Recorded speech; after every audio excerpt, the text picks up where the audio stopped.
Mga ka-A to Z, lalo na po sa mga magbibiyahe, inaasahan po na magmamahal ang airfare sa Abril matapos itaas ng Civil Aeronautics Board o CAB ang fuel surcharge mula level 4 hanggang level 8. Epektibo ang bagong singil mula April 1 hanggang 15 habang patuloy na tumataas ang presyo ng langis sa pandaigdigang merkado. Sa mga domestic flight, naabot sa 253 pesos hanggang 787 ang dagdag singil. Depende po sa layo ng biyahe.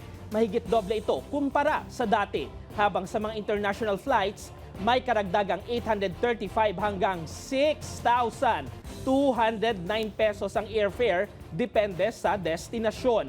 Ayon sa CAB, ilalagay muna ito sa 15-day monitoring cycle sa halip na isang buwan para mas mabilis na makatugon sa paggalaw ng presyo ng fuel. Giit ng ahensya, pansamantala lamang ang hakbang hanggang pumupa ang pabago-bagong presyo ng langis.